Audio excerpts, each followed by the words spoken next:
Welcome back to PC Police Chase, where everything can change in just a few seconds, one reckless decision, and an ending no one saw coming. If you're ready for tension until the final moment, let's begin right now. At approximately 1:06 p.m. on the 12th of July, 2025, in Waterbury, Connecticut, officers with the Waterbury Police Department's Traffic Services Unit were conducting proactive patrols near 496 Chase Avenue when they initiated a traffic stop on a vehicle for a traffic violation. Inside the vehicle were the driver and a passenger. What initially appeared to be a routine traffic stop changed immediately when the passenger suddenly stepped out of the vehicle and fled the scene on foot.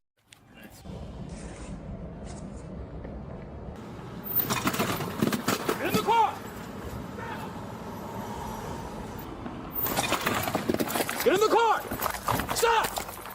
Officers immediately chased after the fleeing passenger and quickly took him into custody without any serious confrontation. The driver remained at the scene and was issued a traffic citation. During the investigation, police recovered ammunition, a Glock 44 handgun, and approximately 32 ounces of marijuana, turning what began as a routine traffic stop into a much more serious criminal case.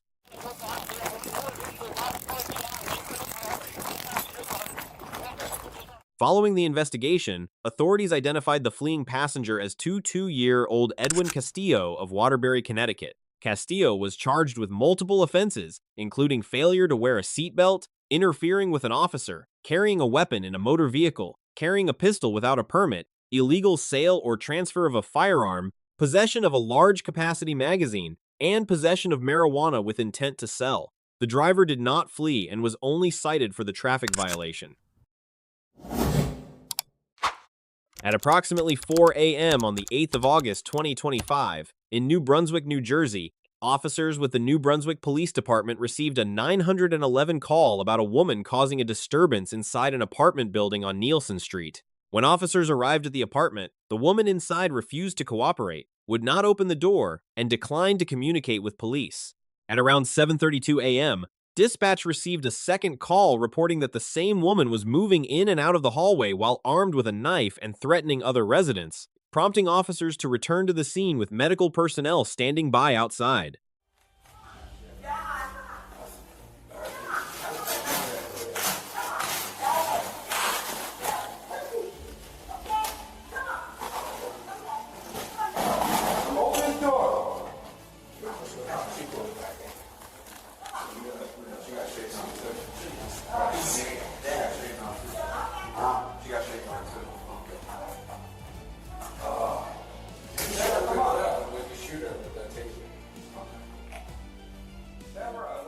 When officers approached the apartment again, the woman opened the door while holding a large knife.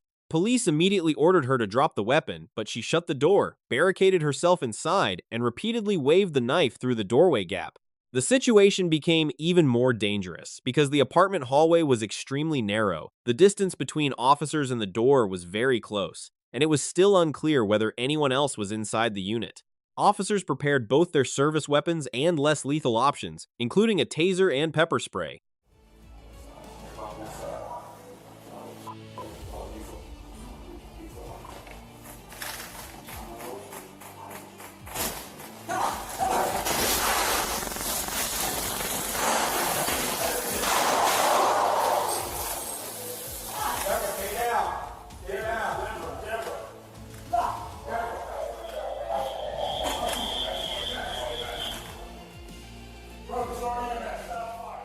When the woman suddenly opened the door and stepped into the hallway with the knife in her hand, officers immediately deployed pepper spray and a taser in an attempt to subdue her without using gunfire.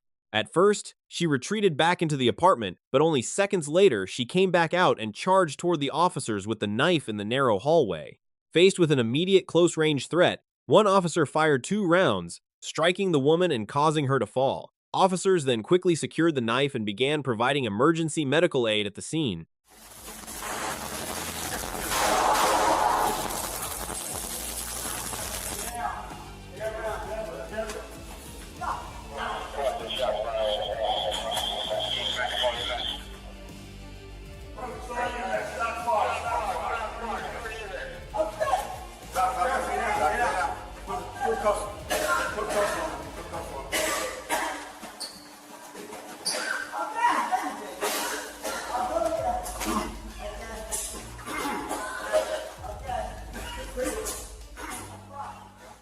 Following the incident, authorities identified the woman as 6-8-year-old Deborah Terrell. Terrell was transported to Robert Wood Johnson University Hospital in New Brunswick, but was later pronounced dead from the severity of her injuries. At the scene, police recovered a 1-2-inch knife roughly 30 centimeters long, believed to have been the weapon used during the confrontation. The identities of the officers involved in the shooting were withheld due to multiple threats directed at law enforcement personnel.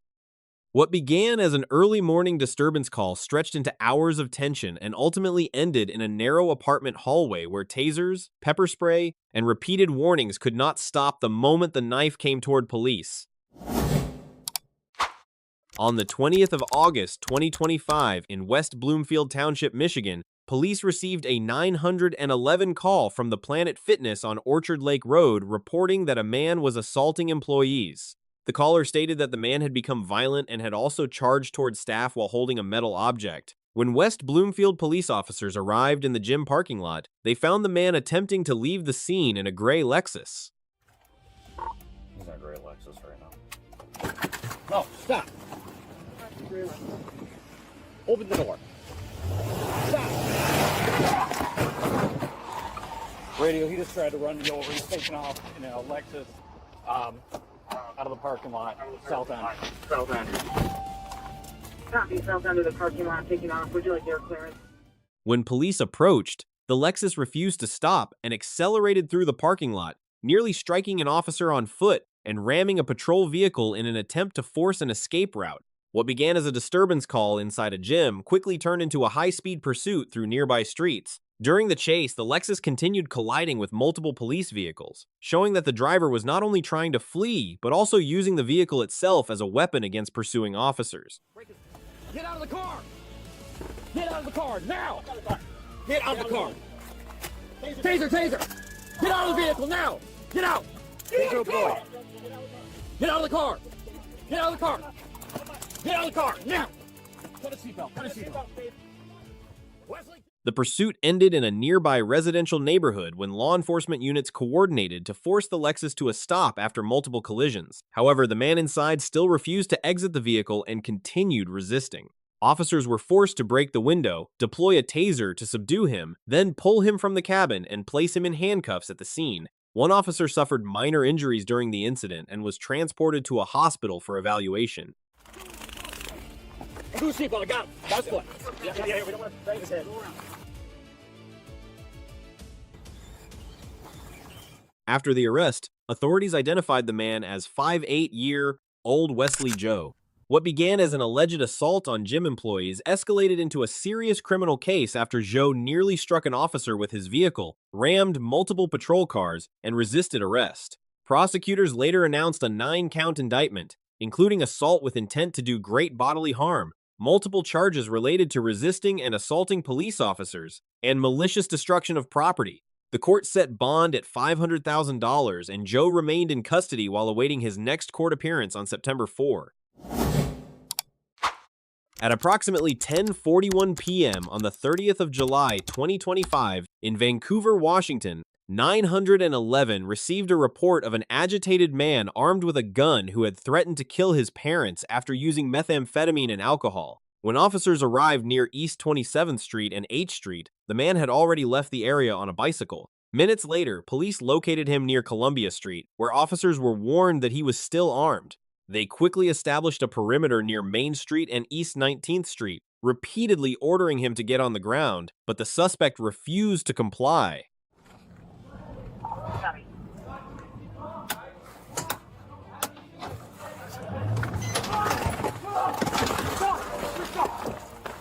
Done.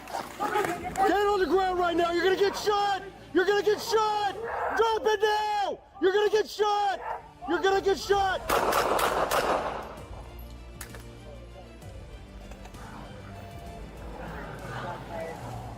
Cover.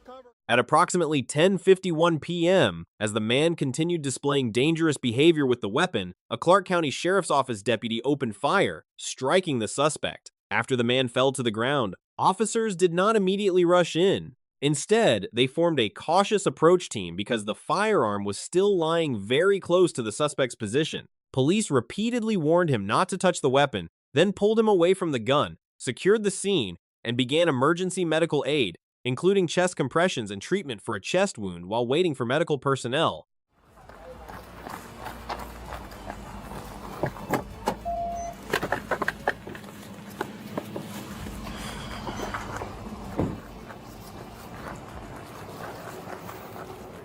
Following the incident, the Clark County Medical Examiner's Office identified the man as 36-year-old Brandon Michael Whitcomb. Despite emergency aid being provided at the scene, Whitcomb died from the severity of his injuries. No officers or civilians were injured. The deputy who fired was identified as Michael Gonzalez and was placed on administrative leave in accordance with standard procedure. Gonzalez had previously been involved in 2 fatal shootings during his law enforcement career, including one in 2019 while serving with the Portland Police Bureau, and another in 2021 during the stop of a fleeing suspect. What began as a desperate call from parents trying to prevent a family tragedy ended in an armed confrontation in the middle of the city where only minutes passed between officers spotting the bicycle and the moment a gun lying beside the suspect determined the entire outcome. Just before 4 p.m. on the 27th of July, 2025, in Las Cruces, New Mexico, 911 dispatch received a call from an agitated man following an argument with his mother. During the call, he stated that if police did not respond, he would shoot his mother, while also claiming he had a firearm and that the situation inside the home could escalate into violence. After refusing to answer additional questions, the caller hung up. Officers with the Las Cruces Police Department were quickly dispatched to the apartment complex at 1900 Embassy Drive to investigate the armed threat. I'm gonna be at apartment B. I hear some yelling over here.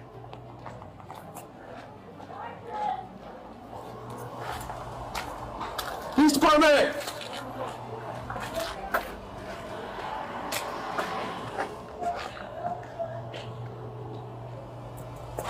Police department! Are you Dominic? As officers approached the apartment, the situation was treated as high risk because the caller had claimed he was armed and had threatened to shoot a family member. Officers entered the apartment area and attempted to secure the scene. Within seconds, the man stepped out of the apartment holding an object that appeared to be a handgun and pointed it toward one of the officers. At close range, the officer had very little time to determine whether the weapon was real or fake. Bro, stop! Drop it now! Drop it! 95 60. Shots fired! Shots fired! Get out of the way! Drop it! Move! Drop it! Drop it! Drop it! Dominic, drop it now! Get out of the way! Move! Get out of the ground! Get out of the ground! Move! Get out of the ground! Hands up!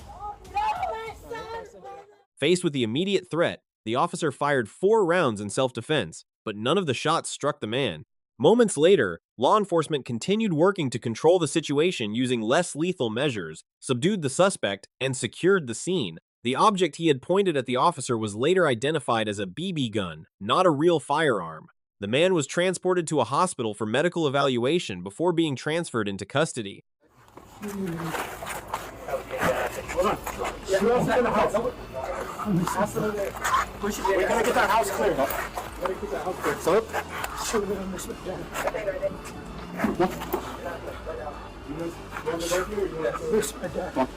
Sit up. Shut up. After the arrest, authorities identified the 911 caller as 21-year-old Dominic Gage Martinez. The incident began with an argument involving his mother and a threat to shoot a family member if police did not arrive, but it ended with Martinez pointing a BB gun that resembled a real firearm at an officer. Martinez now faces multiple charges, including aggravated assault on a peace officer, battery against a household member, and resisting, evading, or obstructing an officer. No one was struck by gunfire during the shooting, but the act of pointing an object that looked like a firearm at police was enough to turn a family disturbance call into a serious criminal case. The incident began with a traffic stop in December 2023 in Buell, Idaho, when a local resident was stopped in front of his own home for allegedly driving 41 miles per hour in a 25 miles per hour zone. The driver, Eli Johnson, a former sheriff's deputy, disagreed with how the officer was handling the stop and argued that he was not being detained. Instead of remaining outside to continue speaking with police, Johnson walked into his home, quickly turning what began as a speeding stop into a legal confrontation at his own doorstep. That's who? Elijah is his first name. You want to talk to me? Well, you said that he wanted my supervisor. I said my chief is on his way. He said there was no way. And he said that his So you have obstructing? Yeah. You estimated your presence.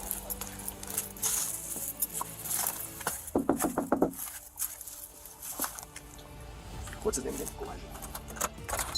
Hey, is Elijah here? Yes. Can I talk to him? Okay, I'll let him know. Okay, thank you. Okay, you're welcome. When Chief Jeremy Engbaum arrived to assist, the situation became even more tense. One officer at the scene had mentioned the option of securing the area and seeking a warrant, since the original incident only involved a traffic violation. However, when Johnson opened the door to speak with officers, he continued refusing to step outside to sign the citation because he feared he would be arrested. The two sides argued sharply at the doorway, with Johnson insisting that police could not cross the threshold, while officers argued that he was obstructing the investigation and could be taken into custody. Or you're going to be placed under arrest for obstructing. Take your pick. Obstructing what exactly? You're obstructing his investigation into traffic. He's trying to issue a citation. there is Okay, no if you feel that the injustice has been, or whatever, you can apply it, you can take it up to the courts, but I need you to go buy your vehicle so he can give you the citation and you can be on your way. You're stretching this out way longer than what it needs to be. It's a speeding ticket. Okay, It's so, a speeding ticket, so can you tell me even how he would determine speed? What is your okay, that is something you're going to have to take up with the judge. You can fight that part. Okay, because I'm getting tired of you guys hanging out here, and then we will Well, you come out here and have your, You have no right into my home. You have passed the threshold. Get your foot off of my door. you need to come out here to finish this. That's fine, you're more than welcome to. You have no right to come in here for a speeding ticket. Okay. Get your foot out of my door. But you're obstructing. I've already heard about you as a chief of police. You're cricket. Get your foot out of my door. I know you have no problem breaking the law. Get your foot out of my door. Then stand right here. That is how it's going to work. No, it's not. Okay, you're under arrest. No. Open the door. You're under arrest. Out of my house. Get the out. Come into our house. Open the door. You're Open the under door, arrest. or I'm going to tase you. Open the door, or you're going to get tased. Open the door. You're going to take. Open the door. No, you cannot Open take my the husband. He's under arrest. He's under arrest. Open the door, or you're going to get tased. As Johnson attempted to close the door, the police chief placed his foot in the doorway and pushed his way inside. With Johnson's family members inside the home screaming in panic, the chief drew his taser, issued a warning, and then deployed it against Johnson. After being struck and falling to the floor, Johnson was subdued by officers, placed in handcuffs, and arrested inside his own home. That moment, crossing the threshold and using the taser, later became the central point of the legal controversy. Stop resisting, or you're going to get tased again. Mommy, help! Stop resisting, or you're going to get tased again. Put your hands behind your back. Put your hands behind your back. Get off of me. I will roll So over. crooked. This is so crooked. He didn't. In his own home. After the arrest, authorities identified the man as Eli Johnson, a local resident and former sheriff's deputy. He was initially accused of offenses related to resisting and obstructing law enforcement, but prosecutors later dismissed all criminal charges. The case then moved into a civil battle in federal court in Boise, Idaho, where a judge is now considering whether the lawsuit against Chief Jeremy Engbaum and the city of Boole should proceed to a public trial. Johnson's side argues that police violated his constitutional rights by entering his home and using a taser without a warrant or a clearly established emergency. The city, however, argues that Johnson opening the door to speak with officers created a legal basis for the arrest. What should have been a simple speeding ticket ending with paperwork and a court date became something far larger when the line between a porch, a doorway, and the right to privacy was pulled into the confrontation. In the end, this case may decide far more than the cost of the original citation. At approximately 2:15 a.m. on the 27th of July, 2025, in Dallas, Texas, a group of Dallas police officers working off-duty security near the 10700 block of Fennell Street heard multiple gunshots coming from a parking lot. When they moved in to investigate, the officers found two men violently fighting. The initial investigation indicated that one of the men had fired a gun moments earlier, with a round grazing the other man's face. As officers approached and ordered the armed man to drop the weapon, he refused to comply and immediately ran through the parking lot.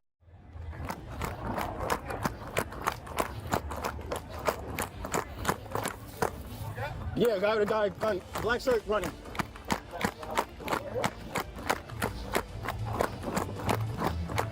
Hey, drop it. Drop it. Drop that shit. Drop it. Drop the fucking gun. Drop the fucking gun. Drop the fucking gun.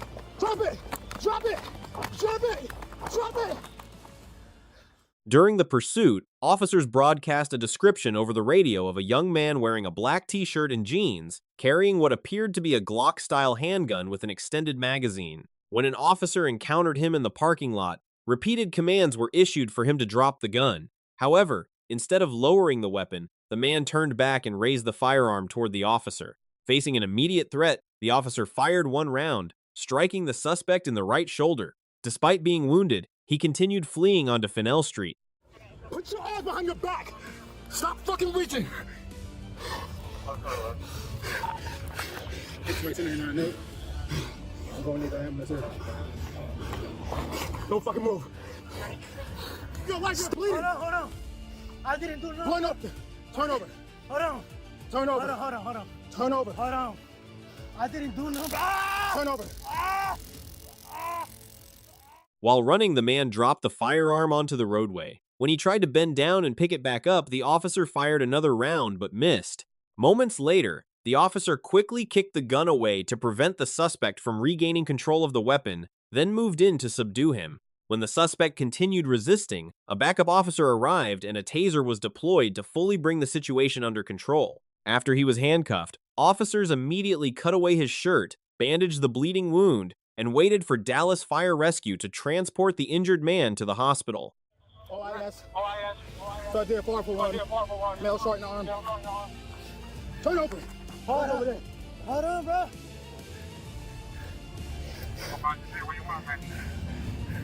Relax. Let me explain. Hey, he tried to do something. Okay. He tried something.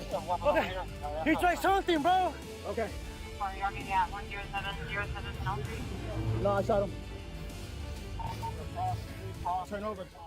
After being taken into custody, authorities identified the armed suspect as 23-year-old Brian Cruz Campos. Cruz Campos was transported to a local hospital in stable condition after being shot in the shoulder. He later faced serious charges, including aggravated assault with a deadly weapon and evading arrest. No officers were injured during the incident.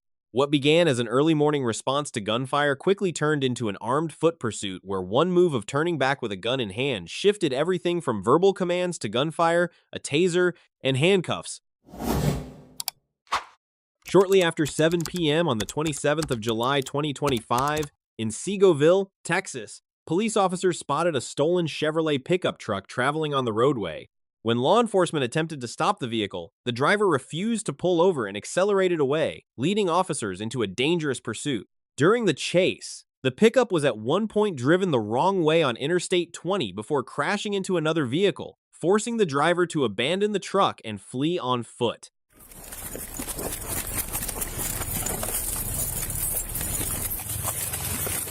No, you double.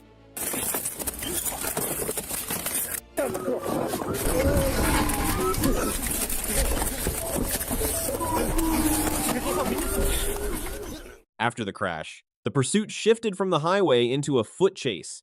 An officer closed in and attempted to use a taser to subdue the fleeing suspect, but the situation suddenly turned when the man spun back around, jumped into a Segoville police SUV, and began struggling inside the driver's compartment. Amid the chaos, the suspect shifted the patrol vehicle into gear, causing it to collide with the stolen pickup before reversing as the officer was thrown out and dragged along the roadway.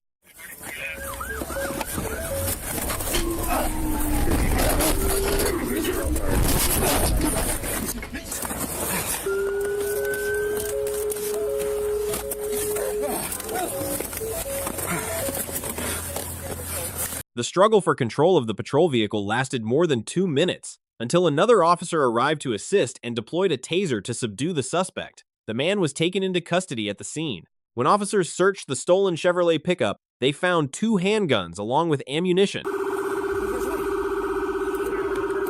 After the arrest, the driver was identified as 36-year-old Brandon Roy Booth. Sergeant Ethan Sinclair was dragged during the struggle and suffered injuries to his face and leg, but he is expected to recover. According to police, Booth was out on bond, had an active warrant for a probation violation, and had a history of more than 20 prior arrests. He now faces multiple new charges, including robbery, aggravated assault on a police officer, and unlawful possession of firearms.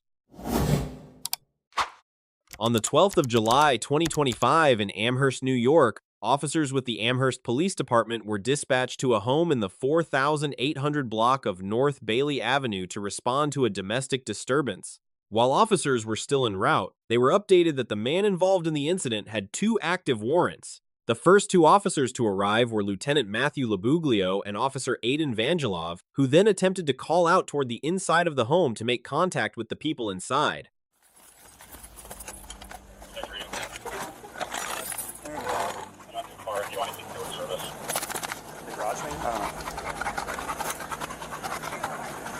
Alright, you might watch the back, I don't know.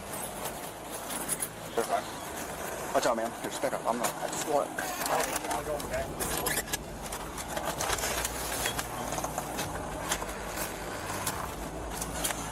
Rickwell? It's Amherst Police.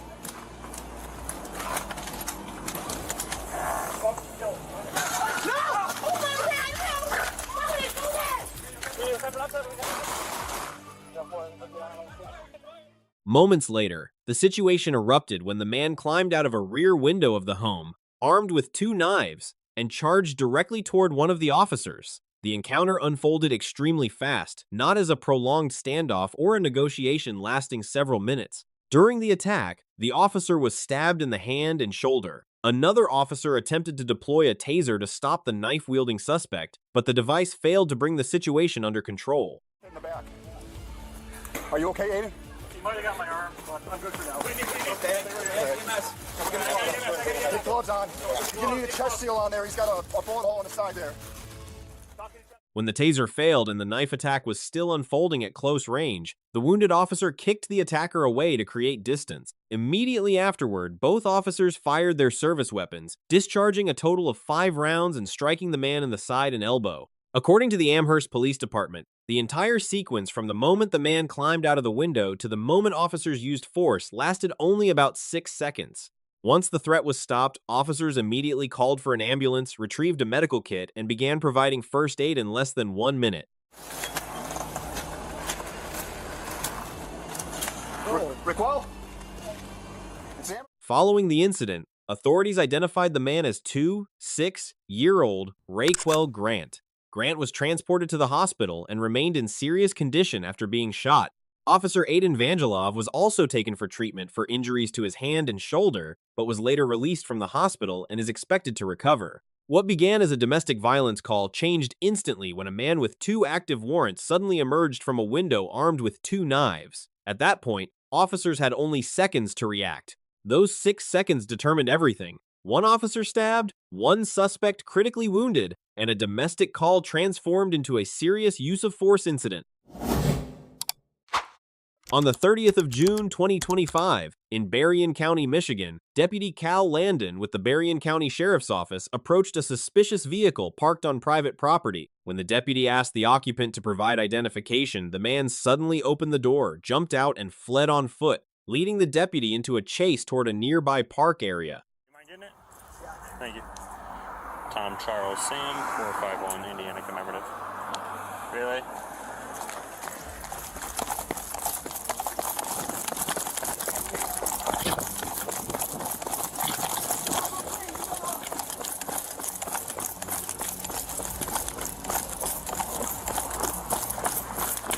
You're gonna get tased! Get on the ground now! Monsieur, hands now! No! Get the on the ground!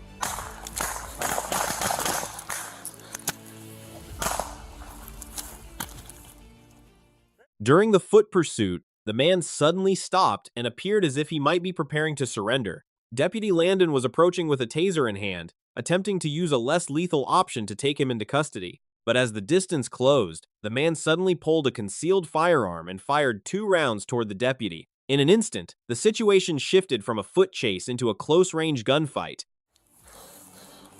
Oh my God.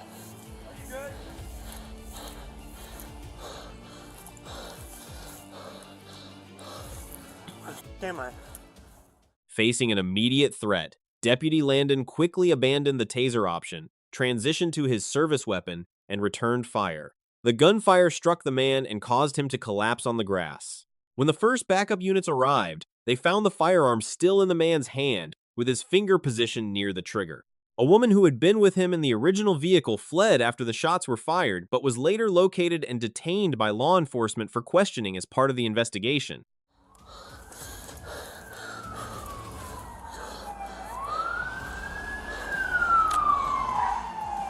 Following the incident, authorities identified the man as 8-year-old Joshua Coffey of South Bend. Coffey died at the scene after being struck during the confrontation with Deputy Landon.